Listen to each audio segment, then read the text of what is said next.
Assalamualaikum warahmatullahi wabarakatuh. Waalaikumsalam. Pemirsa Al-Baqiyah TV yang dirahmati Allah Subhanahu wa taala. Kali ini berkesempatan kita dalam program ngobrol seputar problematika Islam. Dan kali ini sudah hadir di tengah-tengah kita Kiai Haji Imam Hanifun Nusuk, di mana nanti kita akan ngobrol santai di sore ini, tentunya dengan mengangkat tema dengan judul Islam dan Kebangsaan. Bagaimana Islam pada akhirnya bisa tumbuh dan berkembang di negara dengan multi budaya dan juga suku, namun pada akhirnya menjadi mayoritas di negara ini. Assalamualaikum warahmatullahi wabarakatuh, Gus. Waalaikumsalam warahmatullahi wabarakatuh. Kabar sehat? Alhamdulillah sehat Wilujeng. Gus, alhamdulillah nih Gus, Indonesia sudah memasuki 76 tahun kemerdekaannya, Gus. Sebuah usia yang tidak muda lagi. Betul sekali, mestinya. Hampir 1 abad, Gus ya. Nah Gus, berbicara mengenai kemerdekaan nih Gus, kemerdekaan apakah selalu identik dengan Islam atau seperti apa, Gus? Kemerdekaannya jelas Islam sangat menolak penjajahan, imperialisme, ketidakadilan, itu jelas. Nah, ketika terjadi penjajahan di Nusantara ini, dari awal ya kita sudah menolak. Kalau kita baca literasi sejarah, dari mulai era Kanjeng Sinuwun Sultan Agung Hanyokrokwati, penguasa Mataram saat itu, kemudian juga Kesultanan Banten dan seterusnya, semua sudah menolak dari awal. Nah, kalau kaitannya dengan Islam, seperti tadi pertanyaan Anda, bahwa kebetulan mayoritas saat itu mayoritas penduduk di Indonesia sudah memeluk agama Islam sebelum penjajahan. Iya. Oh gitu ya. Nah pada saat itu Gus, Islam lahir. Islam kan sebenarnya bukan di Indonesia Gus ya, lahirnya di Arab. Kemudian masuk ke Indonesia dengan berbagai kultur, adat, suku dan lain sebagainya, sehingga bisa menjadi mayoritas di negara yang multi kompleks ini Gus. Ya, bisa diceritakan mungkin Gus, bagaimana para penyebar agama Islam berhasil pada akhirnya membuat negara ini menjadi mayoritas Islam, Gus. Tema yang sangat menarik dan mudah-mudahan bisa kita uraikan dalam waktu yang singkat. Yang pertama, sang pembawa Islam itu sendiri adalah baginda Nabi Muhammad Sallallahu Alaihi Wasallam. Ketika itu berarti yang Islam hanya Nabi Muhammad. Nabi Muhammad lahir di tengah-tengah kaum Quraisy, yang sering kita sebut kaum Quraisy jahiliyah. Kemudian tumbuh di situ sampai berusia 40, menikah usia 25, kemudian mendapat wahyu, berarti mulai Kanjeng Nabi diangkat Nabi Rasul usia 40. Kemudian perjalanan hidup beliau sempat hijrah ke Madinah dan seterusnya sampai wafat usia 63. Artinya ada durasi waktu 63 tahun. Inilah praktek contoh Islam yang pertama. Contoh pelaku Al-Quran hidup ya Nabi Muhammad. Nah, dalam durasi waktu yang cuma 23 tahun itu Nabi sudah selesai menyampaikan seluruh isi Al-Quran, kemudian perilaku beliau, ucapan beliau, sikap beliau namanya sunnah. Nah, apa yang kemudian dibawa oleh para ulama menjadi sekian macam disiplin ilmu dalam ilmu agama tidak lepas dari itu. Sumber utamanya adalah Al-Quran dan hadis. Nah, bagaimana Islam yang tumbuh di sana, lahir di sana, dipraktekkan oleh Nabi yang Arab, Al-Quran yang bahasanya Arab, bersentuhan dengan bangsa yang bangsa Arab, bahasa Arab, adat istiadat Arab. Kok ketika masuk ke negara timur jauh, termasuk Nusantara ini, kok bisa menyesuaikan dan turun-temurun sampai ke kita. Islam itu seakan-akan tumbuh di Indonesia, seakan-akan menjadi agama seluruh orang Indonesia. Nah, tentu tidak lepas dari contoh dari baginda Nabi SAW dan kecerdasan dari para ulama dalam menangkap dan mengekspresikan pesan-pesan itu. Itu salah satunya. Sehingga Islam itu bisa diterima gitu Gus ya, diterima oleh masyarakat kita, di mana pada saat itu kondisi SDM mereka masih ini Gus ya, masih menganut adat Gus ya. Kalau masalah SDM relatif. Ya. Saya malah berpendapat bangsa kita termasuk bangsa yang berperadaban tinggi. Oh gitu. Dengan bukti adanya Borobudur, Prambanan dan lain sebagainya, dan jauh di abad ke-5, abad ke-4 bangsa kita mendirikan sebuah kerajaan. Termasuk dalam hal pemikiran berarti ya? Ya, tentunya kalau kerajaan berarti sudah berhubungan dengan bangsa-bangsa yang lain. Kemudian ada agama Buddha, agama Hindu. Ini berarti kan sudah berhubungan dengan bangsa lain. Ya. Agama Hindu Buddha kita tahu sumbernya dari India atau Tiongkok. Berarti bangsa kita sudah biasa berhubungan dengan negara-negara jauh. Sudah mempunyai hubungan koneksi ya dengan mereka. Maka peradaban ini kemudian kan membentuk adat istiadat dan sebagainya. Ada budaya animisme, dinamisme, agama lokal, Jawa Kapitayan, Hindu, Sunda Wiwitan, ditambah seperti agama-agama yang transferan dari luar seperti Hindu dan Buddha itu tadi. Nah, ini kan kepiawaian para mubalek yang awal masuk ke sini itu, bagaimana membawa Islam dengan elegan sehingga tidak sampai terjadi benturan dengan tokoh-tokoh yang ada di sini. Halus sekali.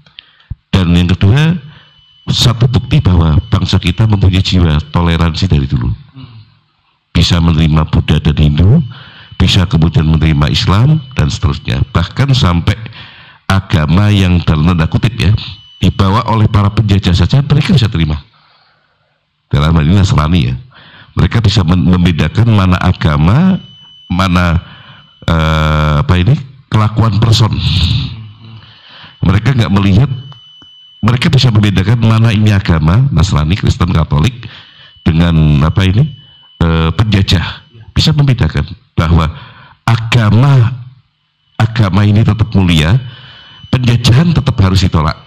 Nah, maka bangsa Nusantara, bangsa Indonesia juga ada yang menerima ajaran itu, dan Nasrani menjadi salah satu agama besar juga setelah Islam di Indonesia. Ini salah satu bukti bahwa tadi bangsa kita sudah arif, bijak. Artinya memang tidak hanya ajarannya saja yang bisa diterima, tapi bagaimana para wali dulu, wali kita bisa mengemas agama itu menjadi sesuatu hal yang menarik dan pada akhirnya bisa relevan bagi masyarakat kita saat itu. Lebih Islam. Lebih Islam. Lebih Islam. Saya sebut tadi agama yang dalam tanda kutip diidentik dan dibawa oleh imperialisme para penjajah saja bisa diterima. Apalagi Islam yang tidak ada riwayat peperangan, membawanya dengan santun, dengan dakwah, dengan sambil dagang, dakwah bil hikmah wal mau'izatil hasanah. Sehingga kalau sekarang di usia yang ke-76 Indonesia ini merdeka, kalau masih ada tindakan sikap intoleransi, ya sangat tidak relevan. Gitu ya Gus ya? Ya, itu bukan watak bangsa kita. Gus, kalau berbicara mengenai kebangsaan nih Gus, ada nggak sih Gus? Mungkin ada ya, cuma mungkin saya sendiri nggak begitu hafal ajaran-ajaran ataupun firman-firman di mana kita sebagai masyarakat ataupun sebagai umat itu disuruh, diperintah untuk mencintai bangsanya Gus. Oh banyak Gus ya? Banyak sekali. Nabi sempat mengatakan, cintailah Arab karena 3 perkara. Li'anni Arabiyun, wal Quran Arabiyun, lugatul Quran Arabiyun, wal lugatul al-jannah Arabiyun. Cintailah Quran Arab karena minimal 3 perkara. Karena aku orang Arab. Nah ini kan kebangsaan kan. Kemudian bahasa Al-Quran bahasanya bahasa Arab. Lugatul al-jannah Arabiyun. Nah atau bahasa ahli surga Arab. Ketika Nabi mengatakan li'anni Arabiyun, ini Nabi membanggakan kebangsaan, bangga dengan kebangsaannya. Terus yang kedua, Nabi tidak menolak adat istiadat budaya berpakaian bangsanya selagi tidak bertentangan dengan pokok ajaran Islam. Gitu. Maka ketika Nabi pakai gamis, Nabi pakai jubah, Nabi pakai imamah, kemudian Nabi pakai rida, surban, itu bukan khusus pakaian Nabi, itu pakaian bangsa Arab saat itu. Nabi tidak kemudian, wah saya jadi Nabi baru, saya minta sama Allah, sama Tuhan, ya Allah, saya kan Nabi baru, minta alma mater baru dong. Nah, minta dapat jasa apa enggak, beliau pakai pakaian ala kaumnya. Sehingga kalau Nabi pakai jubah, pakai gamis, pakai sorban, sahabat Abu Bakar juga pakai, Umar pakai, dan lain-lain pakai. Tapi di sisi sebelah Abu Jahal, Abu Lahab juga pakai. Ya. Mungkin sorbannya lebih bagus Abu Jahal atau Abu Lahab, karena mereka orang kaya kan. Ya. Nah yang membedakan apa? Yang membedakan sorban yang dipakai Nabi, jubah yang dipakai Nabi, ini dipakai oleh orang yang wajahnya kalau dilihat selalu tabasam. Wajahnya Nabi itu selalu tersenyum. Bukan hanya bibirnya tersenyum, tapi wajahnya tersenyum. Sehingga konon para sahabat itu ketika punya masalah datang di hadapan Nabi, melihat wajahnya Nabi aja masalahnya hilang. Hanya melihat saja udah hilang ya, tanpa perlu menceritakan ininya ya Bu. Sudah sangat merasa bersyukur sekali karena tadi melihat wajah yang selalu tersenyum. Nah, sehingga kalau sekarang ada orang pakai gamis, pakai sorban, kok wajahnya tidak tersenyum, tidak ramah, berarti suri tolatannya bukan Nabi. Berarti tiru Abu Lahab apa Abu Jahal. Gitu bisa. Hingga pada akhirnya itu membentuk karakter masyarakat Indonesia mempunyai jiwa nasionalis. Ya, nanti ya sebelum ke situ, ini salah satu petunjuk bahwa Islam tidak menolak adat istiadat. Dipahami seperti itu. Dari sisi itu dulu ya. Oke. Jadi kalau sekarang kita pakai baju batik begini, sarungan, peci hitam, ini bagian dari sunnah. Tapi yang tidak harfiah. Ketika Nabi pakai gamis itu sunnah. Kalau dipahami berarti Nabi memakai pakaian bangsanya. Bangsa kita batik. Kita pakai batik selagi tidak bertentangan dengan syariat. Ya tidak bertentangan gimana? Aurat tertutup, rapi dan sebagainya. Ya itu ya sunnah berarti. Sunnah dalam dimensi maknawi. Kalau harfiahnya ya pakai gamis, pakai jubah. Nah itu dipahami oleh para mubaligh kita, para ulama kita. Cara memahaminya luas, teks-teks hadis dan Quran tadi. Kemudian yang kedua, di situ Nabi sudah tidak membedakan mana orang Madinah, mana orang Ansor, Ansor atau Madinah ya, baik dari suku Aus, Khazraj, Yahudi dan sebagainya. Kemudian kaum muslimin muhajirin, semua dikasih porsi yang sama. Karena memang Islam meleburkan itu. Inna khalaqnakum min dzakarin wa unsa wa ja'alnakum syu'uban wa qabaila lita'arafu. Tujuan dari diciptakannya berbangsa-bangsa dan bersuku ya lita'arafu, untuk saling mengenal. Ya, bukan untuk saling perang, bukan untuk saingan. Tapi inna akramakum indallahi atqakum. Jadi orang yang paling mulia di sisi Allah adalah yang bertakwa.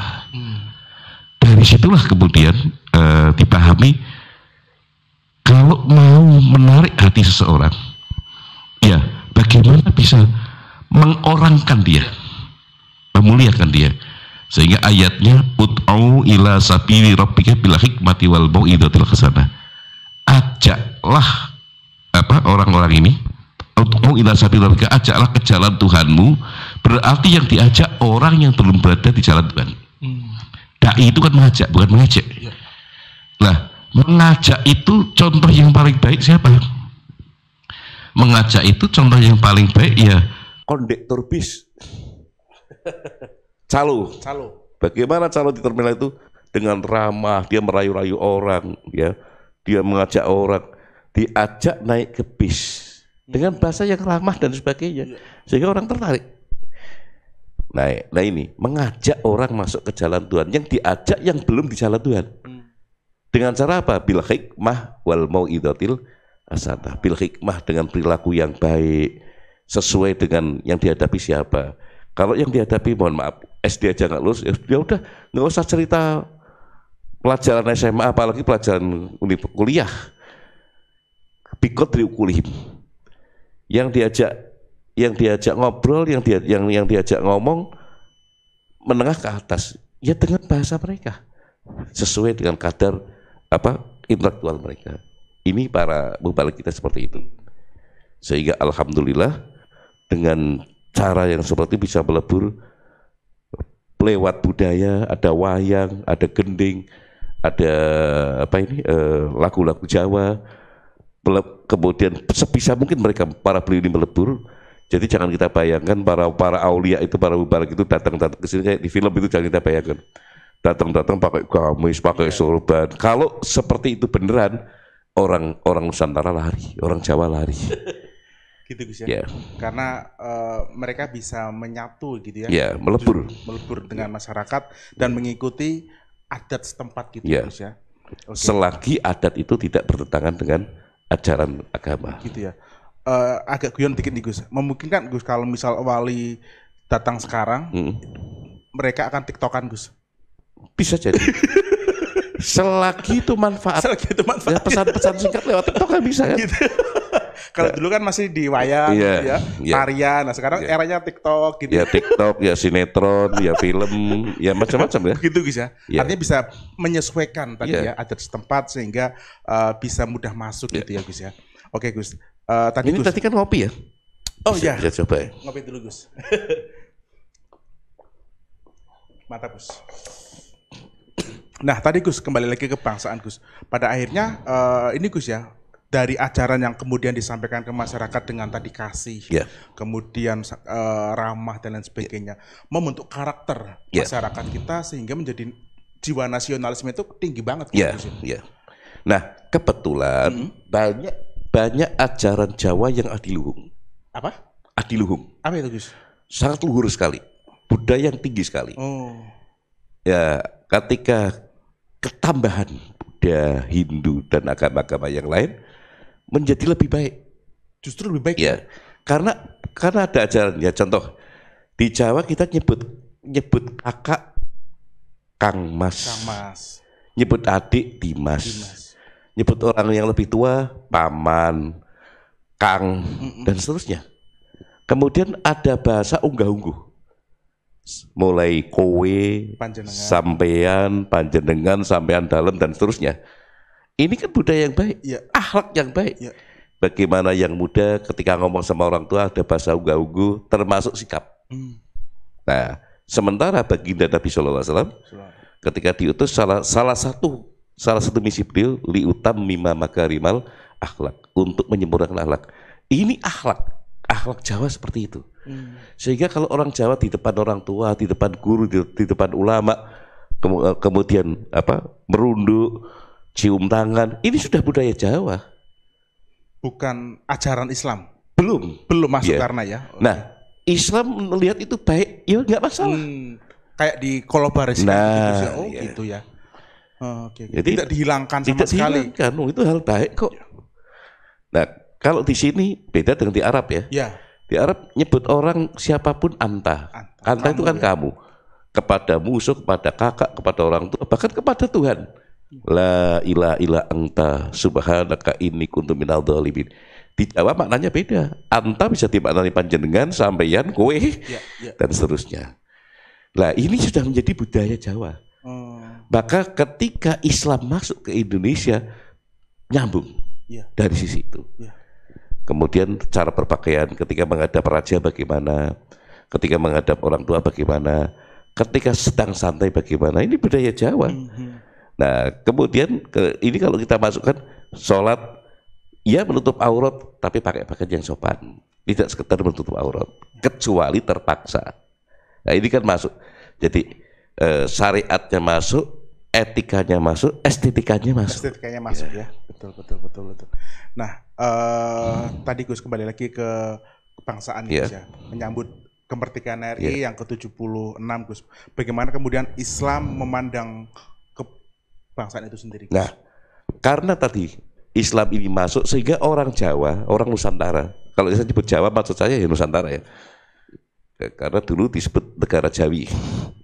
Orang Jawi atau orang Nusantara ini merasa Islam ini ya bukan agama asing. Nah, setelah kemudian sebagian mereka masuk Islam menjadi mayoritas sehingga muncullah kerajaan Demak, muncullah kerajaan Cirebon, Banten, kemudian luar Jawa ada Samudra Pasai dan seterusnya. Tentu akhirnya ajaran Islam ini mewarnai kehidupan masyarakat karena para kesultanan ini merujuknya kepada syariat. Nah, satu di antara ajaran Islam menolak penindasan, penjajahan dan sebagainya, kemudian mencintai tanah air, mencintai bangsa dan negara. Itu salah satu ajaran Islam. Maka ketika bangsa Eropa mulai datang ke sini yang semula hanya mau berdagang ternyata punya misi lain, ya langsung timbul pemberontakan di mana-mana, gerakan di mana-mana. Cuman mungkin karena kurang terkoordinir, yang jelas Allah belum mengendaki ya. Belum terkoordinir, masih petak-petak, berjuang sendiri-sendiri, butuh waktu lama sampai 300 tahun. Jajan itu, ya. Oke. Gus, kalau kita melihat nih Gus di zaman sekarang ini, Gus ya, kita bagaimana sih kita menyikapi Gus dengan orang-orang yang bisa dikatakan satu agama dengan kita Gus ya. Kemudian mereka lebih cenderung menentang Gus pemerintah, seolah-olah ingin menghancurkan negara ini dengan berbagai dalil yang mereka keluarkan gitu. Ya, yang kami nggak suka ini membawa agama ke ranah sana. Betul. Itu bagaimana Gus? Kita menyikapi sikap tersebut Gus. Kembali lagi ya, yang kita hadapi siapa? Kalau yang kita hadapi itu teman, ya kita ajak omong baik-baik. Di media sosial ya kita tolak, kita berikan perimbangan pencerahan. Bahwa Islam tidak seperti yang kamu gambarkan. Islam ini sangat luas sekali. Ada 4 madhab yang diakui. Sebelumnya ada banyak madhab, tapi yang sampai sekarang masih otentik ya 4 madhab ini. Satu madhab saja ada sekian banyak perbedaan pendapat. Artinya ketika kita terjadi perbedaan pandangan soal cara bernegara, bahkan ada beberapa furu'iyah dalam beribadah, harus dipahami dengan bijak bahwa khilafiyah itu ada, perbedaan itu ada. Jangan memaksakan kehendak. Nah, ketika memaksakan kehendak, ini akhirnya terjadi keributan atas nama agama. Gitu, ya. Artinya boleh beda pendapat, boleh beda perspektif, boleh. Namun ini Gus ya, kita harus tetap yang menjadikan skala prioritas bahwa kebangsaan ini, negara ini adalah di atas segalanya. Ya, seperti itu. Bahwa gini,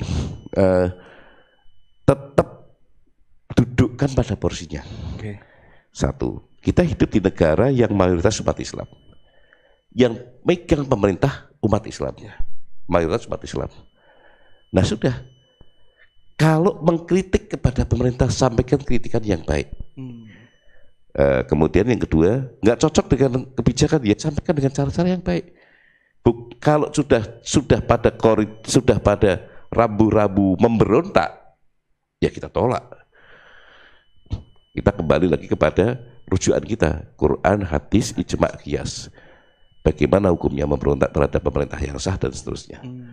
Kita harus tolak. Bibit-bibit yang akan menuju ke sana harus kita tolak. Gitu Gus ya. Ya. Oke, baik. Mungkin yang terakhir Gus, pertanyaannya untuk Gus nih, bagaimana nih Gus pesan dan juga nasihat Gus untuk generasi muda sekarang dalam rangka menyambut kemerdekaan RI yang ke-76 ini sebagai bekal teman-teman ke depan di era saat ini yang serba penuh dengan dinamika nih Gus. Satu, saya ucapkan selamat Dirgahayu Republik Indonesia yang ke-76 ya. Sebuah usia yang sudah tidak muda lagi dalam perjalanan bangsa. Mudah-mudahan kita sedewasa usianya. Itu satu. Memahami bahwa kita bangsa ini terjadi dari hampir lebih dari 700 suku, bahasa, adat istiadat, dan negara kita ini negara maritim, negara kepulauan, Beda dengan negara Mesir, negara-negara Timur Tengah yang semua satu daratan, kita beda. Beda agama, beda bangsa, beda bahasa. Tapi alhamdulillah bisa disatukan dalam sebuah negara kesatuan Republik Indonesia. Kalau kemudian muncul dinamika pemikiran yang berbeda-beda, wajar. Wajar karena latar belakang agama, suku dan bahasanya beda-beda. Apa yang sudah dimulai oleh para pendiri bangsa ini, bagaimana kita bisa meneruskan estafet itu? Nah, ini tidak mudah. Ini tidak mudah, maka saya sampaikan salah satu solusinya, terutama di saat momentum 17 Agustus kemerdekaan seperti ini, mari kita kilas balik, mengkaji kembali sejarah perjuangan bangsa kita, kemudian bagaimana pahit getirnya memperjuangkan kemerdekaan, sehingga jangan sampai tingkah kita ini justru membuat mereka menangis di alam kubur. Dan spirit persatuan kesatuan yang para beliau tanamkan yang luar biasa. Itu salah satu pesannya. Jangan lupakan sejarah. Jangan lupakan sejarah. Ya. Baik, itu adalah nasihat dari Gus Nif untuk kita semua, generasi muda dan juga masyarakat Indonesia, bagaimana kita menyambut HUT RI yang ke-76 ini. Mudah-mudahan di hari kemerdekaan RI yang ke-76 ini segala ujian yang saat ini sedang menggerundung negara kita tercinta bisa cepat selesai, Gus ya. Dan kita bisa kembali menuju kondisi yang sangat normal sehingga masyarakat kita bisa lebih sejahtera lagi ke depannya. Terima kasih sekaligus atas kehadirannya. Baik, untuk pemirsa Al-Baqiyah TV yang dirahmati Allah, kita cukupkan sekian. Kita kembali lagi di pertemuan selanjutnya. Wa muwaffiq ila aqwamit thoriq. Wassalamualaikum warahmatullahi wabarakatuh.